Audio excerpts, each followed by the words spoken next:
Yizkor is a Hebrew term that means remembrance. But for many of you growing up, Yizkor meant recess, because this was the hour when children weren't present.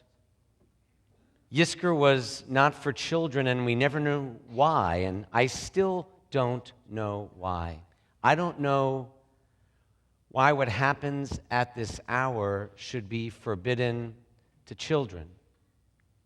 Indeed, this is one of the most beautiful moments, poignant moments of the entire day, an hour of the sweetest and most precious memories.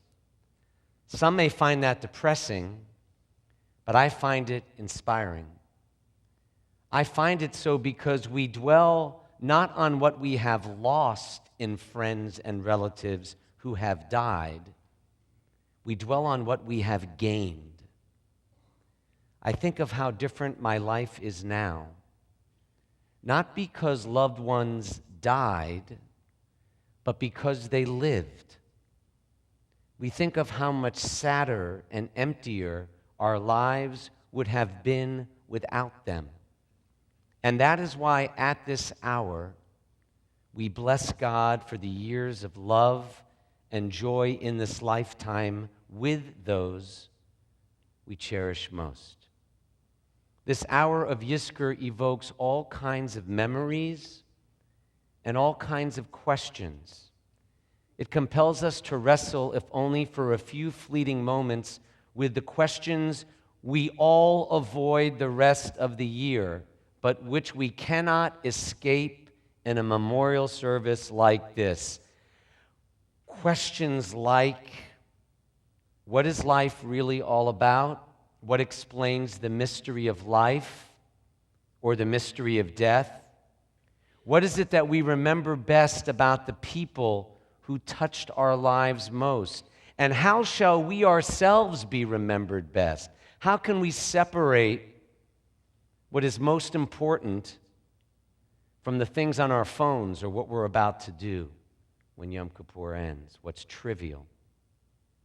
Almost all these questions have no answer. That is why they're called ultimate questions, because they really have no end. The key in life is not finding all the right answers. It's a matter of finding the right questions and learning to live with them, knowing that questions about life and death will never cease to haunt us. The way we learn to live with these unanswerable questions, Judaism suggests, is what we're doing right now. Remembering unforgettable human beings who taught us what it means to love and be loved. I want to share with you the most enduring story my greatest teacher, Rabbi, and father of blessed memory ever told. You see, I heard it first when I was a little boy who snuck into the Yizkor service when kids weren't present. The story is about a loving and warm-hearted Jew from South Africa many years ago. And this man was asked, "Tell me, sir, where do you get all your warmth from?"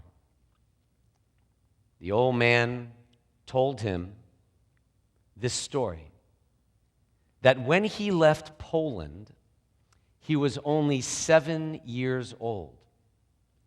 And on the last Shabbat before he left, the boy's father took him to the rabbi in the next town for a special blessing.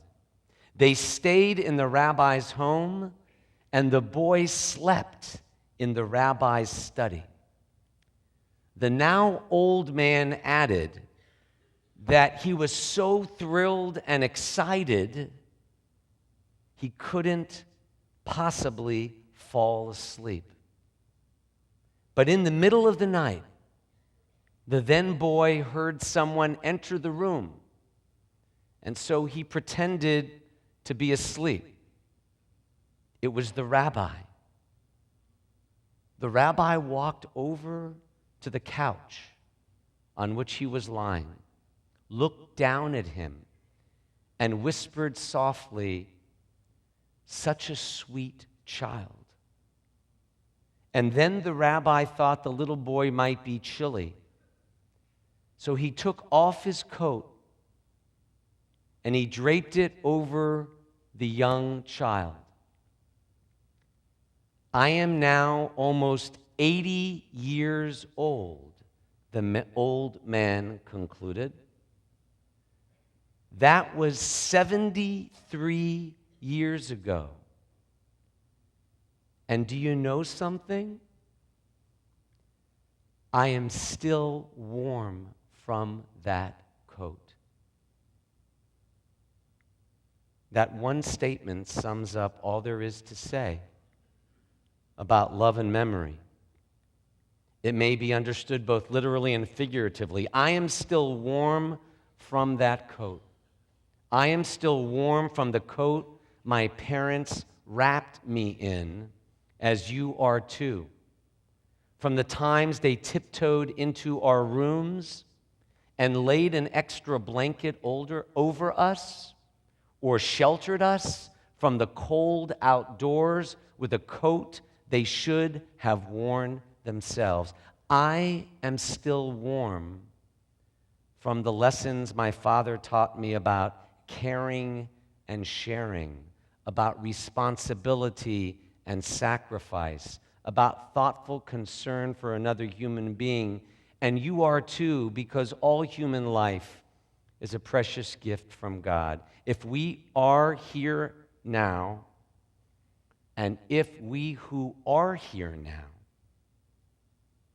are warm hearing this story, if we're serious about our families and about being Jews today, it's because of all the warm coats which we wore so many years ago.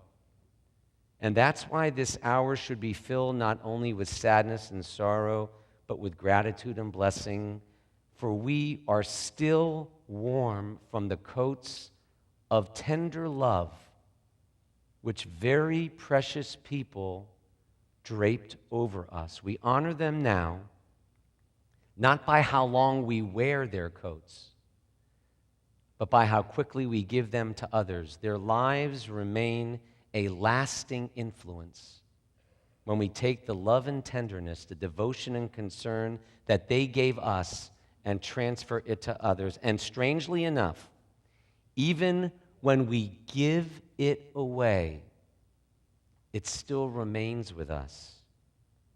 And that is when we can truly understand the old man from Poland when he explained, do you know what? From that coat 73 years ago, I'm still warm, because wearing such a coat just once can last forever. As the meditative music is played, I urge you to think about the warm coat placed on your shoulders. On the inside of the roll of remembrance, whether you are remembering a spouse, a parent, a child, a sister, a brother, or a friend, as we continue in silent prayer in memory of our loved ones.